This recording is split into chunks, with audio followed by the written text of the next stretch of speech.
Hi Mark, my name is Almudena. I'm a sleep researcher here at Bitbrain, and I'm going to show you some of the technology we're working on now. So currently we're in developing this band, which is a textile alternative to current EEG technology, which is usually cumbersome and has a lot of cables and requires a specialized technician to put it on and off. By developing this band, we hope to make sleep research easier and faster and better for everyone involved. So we have this band which we designed here at Bitbrain, as well as an amplifier. And with this technology, we are currently working on sleep studies that have a focus on auditory stimulation. We'll hear more about that later, but currently I'm going to show you exactly how we use this band and how we started recording. So in order to use the band, we usually ask participants to use one of these little wet wipes. Yeah. To wipe your forehead and the back of your ears where the sensors will be. Okay. With our bands, we have several sensors that are integrated in them. The first one is EEG, which we can see with the textile sensors, that we have 2 on the frontal area as well as 2 on temporal areas in the back of the ears. We have an SpO2 sensor, which we get heart rate information as well as blood oxygen levels. And inside the amplifier, there's also integrated an IMU sensor, which we can get movement data from the head and the participant. So now I'm going to place the band on your forehead. We center it, make sure we don't get any hairs in the way. Put it behind your ears. Okay. So now the amplifier is going to connect to the computer, and we're going to be able to see the signals from the headband, hopefully. Yeah, there we go. So in the first column, or in the first row, we have the EEG signal, which we will see in the first 2 channels. We can select the channels we want to see. Usually we have a varied number of channels, so this platform allows us to select the ones from this technology, which is 2. And we can adjust the view for it to be to the right size. In the second row, we see the information from the IMU. If you move your head, you'll see that this is reflected there. And in the third column, we have the information from the SpO2, which will then get translated into all of the heart rate and blood oxygen information. Right now we're going to center on the EEG, so we can remove these 2 sensors and focus on your brainwaves. I think my colleague Maria can explain to you exactly how our algorithm works so we can stimulate slow waves during the night. My name is Maria Sierra, and I work here in Bitbrain as a data scientist. And now I'm going to explain you how our auditory stimulation system works.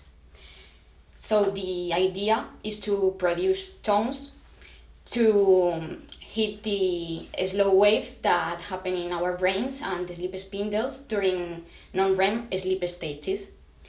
The reason because of this is because both of them have very important functions for cognition, including the strengthening of memories. So what we do is to produce 3 tones to hit the up state of the ongoing slow waves, because in that way is in which they have the strongest effects, and we perform it in trains of 3 tones because slow waves spontaneously, even without stimulation, tend to come in trains of 2 to 4 events. We only do this stimulation during N2 and N3 because in other sleep stages, the auditory stimulation could not have the desired neurophysiological effects or even can wake the person. But if we perform it correctly, it increases the number of these slow waves and sleep spindles that I've just mentioned. So to achieve these objectives, our system implements a real-time closed loop with 3 main components that run synchronously. First of all, we have the acquisition component that receives the data from the amplifier, and Bitbrain amplifiers sends the data in blocks of 8 samples every 32 milliseconds. So, due to an internal timer, the acquisition component every 8 milliseconds sends this buffer data to the processing component. In this processing component, what we have is the automatic sleep scoring algorithm and the slow wave detector. And finally, the third component of this system is the auditory stimulation that receives a target time point and schedules an audio command.